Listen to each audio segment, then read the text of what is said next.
Assalamualaikum, hai saya Arin. Ini adalah sesi pertama di segmen Sekolah PKH. Di sesi pertama ini kita akan belajar bersama-sama atau memahami bersama-sama mengenai apa itu stunting. Jadi, untuk pengertian stunting itu sendiri adalah di mana tinggi badan anak itu tidak sesuai dengan usianya. Tetapi badan yang pendek tidak sama dengan stunting atau belum tentu stunting. Nah, makanya nonton video ini sampai habis. Semoga di sini kita bisa sama-sama menambah pengetahuan kita mengenai apa itu stunting, bagaimana cara penanganannya dan pencegahannya. Jadi pastikan tetap nonton videonya sampai habis dan juga dukung channel ini dengan cara klik like dan share ke seluruh sosial media Bapak Ibu punya agar masyarakat yang lain juga bisa mengetahui mengenai informasi ini.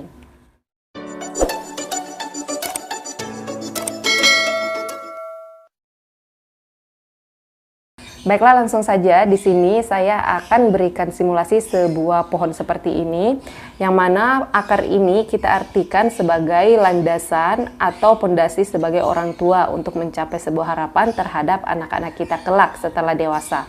Dan selanjutnya untuk batang pohonnya ini sendiri dan tangkainya kita artikan sebagai penghubung antara orang tua terhadap anak. Sedangkan untuk buahnya ini sendiri, ini kita artikan sebagai harapan orang tua terhadap anaknya ketika kelak anak-anak kita telah dewasa. Nah, sekarang karena buah ini diibaratkan adalah harapan orang tua terhadap anak-anaknya, tentu saja sebagai orang tua pasti mengharapkan anaknya kelak setelah dewasa menjadi orang yang jauh lebih baik lagi.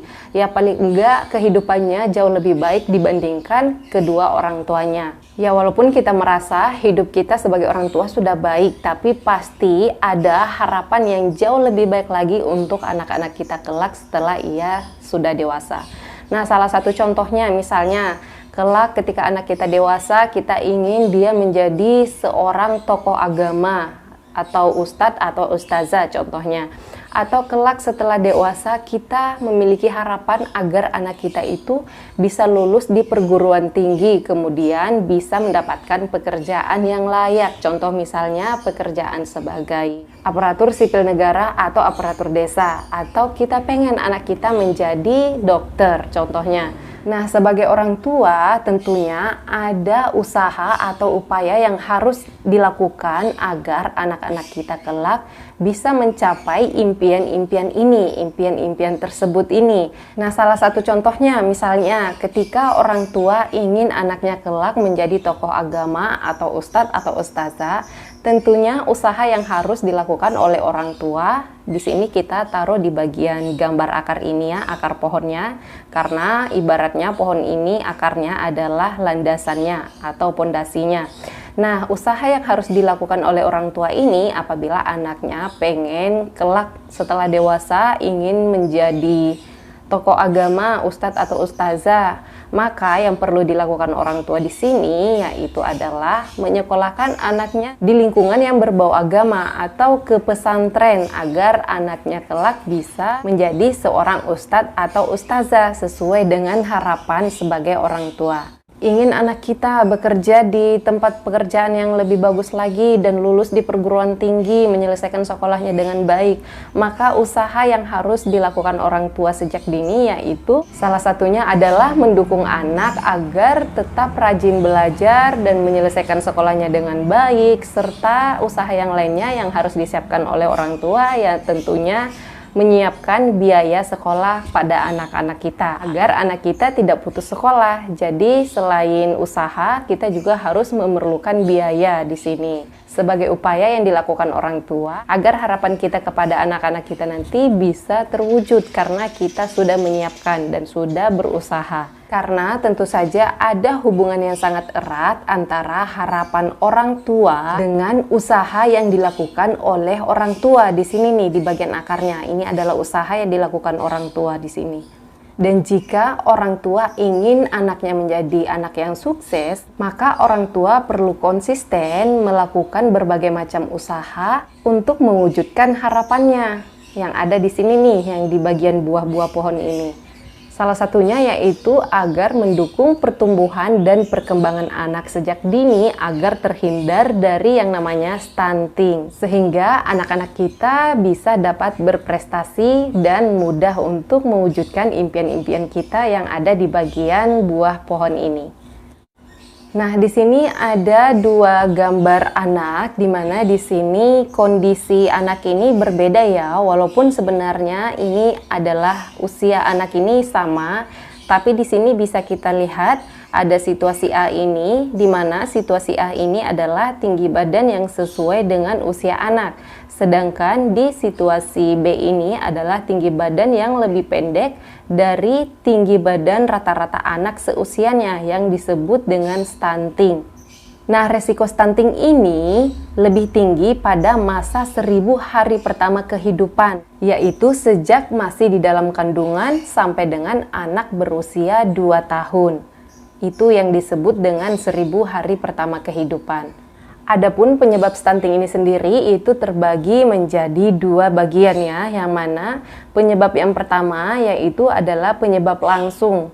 Nah, penyebab langsung stunting ini sendiri seperti misalnya kurang gizi, tidak dilakukan atau tidak diberikan imunisasi, atau penyakit yang berulang yang dialami oleh anak tersebut. Sedangkan penyebab tidak langsung stunting ini sendiri itu bisa disebabkan karena kurangnya pemberian stimulasi atau rangsangan pada anak pada saat anak masih di dalam kandungan sampai dengan anak berusia 6 tahun. Jadi stimulasi atau rangsangan itu dari orang tuanya juga penting diberikan kepada anak.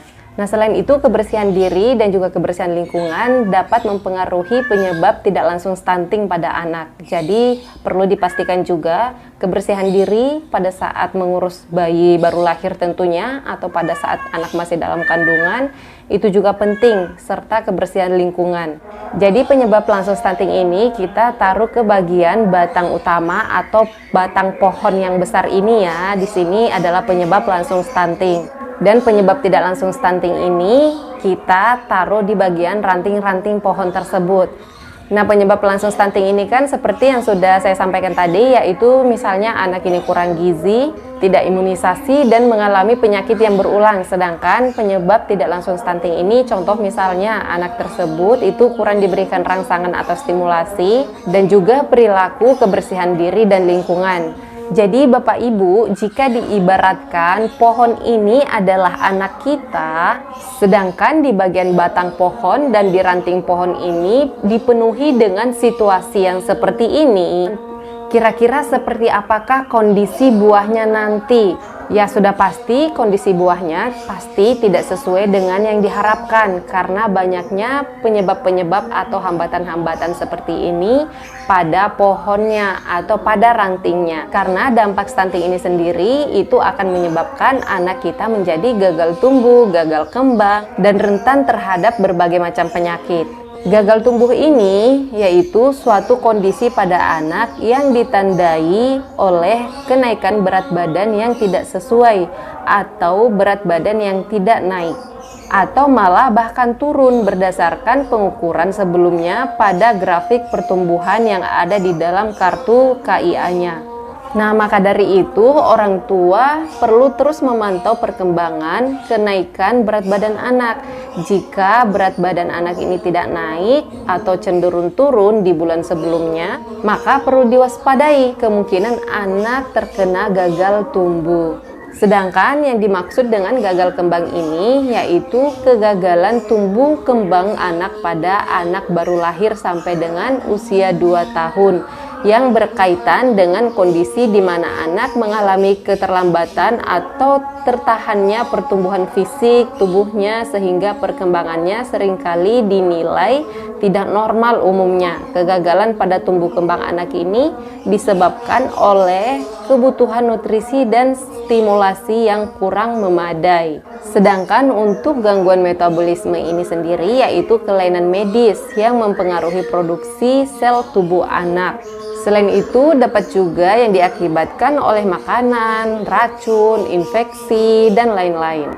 Nah, ketika seorang anak mengalami gangguan metabolisme, proses kerja organ tubuh terganggu sehingga berbagai fungsi tubuh juga dapat terganggu. Nah, adapun dukungan atau pencegahan dan penanganan pada anak stunting yaitu dapat dilakukan dengan cara perhatikan gizi anak dalam 1000 hari pertama kehidupan, yaitu sejak anak masih di dalam kandungan sampai dengan anak berusia 2 tahun. Sedangkan bagi ibu hamil dan ibu menyusui harus mengonsumsi makanan bergizi seimbang, dan bagi ibu hamil minum tablet tambah darah sehari sekali. Selain itu, periksakan kehamilan setidaknya 4 kali selama kehamilan ke bidan atau posyandu atau ke puskesmas agar terjaga kesehatan ibu dan anak. Nah, ibu hamil dan juga bayi baru lahir sampai usia 6 tahun harus dipantau pertumbuhan dan perkembangannya di layanan posyandu setiap bulan. Makanya harus terus hadir pada saat diadakan posyandu. Dan berikutnya, cuci tangan pakai sabun dengan air bersih yang mengalir sesuai dengan protokol kesehatan juga adalah salah satu cara untuk pencegahan yang namanya stunting. Lalu buang air besar di jamban sehat dan lindungi anak dari penyakit berbahaya dengan imunisasi lengkap dan tepat waktu. Selain itu juga dapat dilakukan pemberian stimulasi pada janin dan bayi baru lahir sampai dengan usia anak 6 tahun.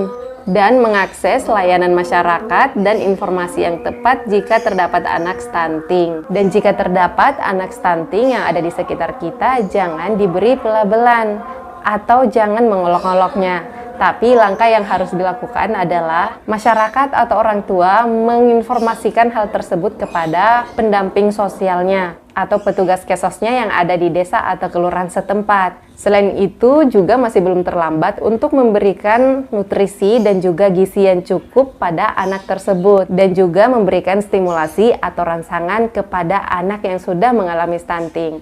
Nah, untuk selanjutnya mengenai stunting ini masih banyak lagi yang seharusnya saya sampaikan di sini, tapi mohon maaf waktunya sudah tidak cukup lagi.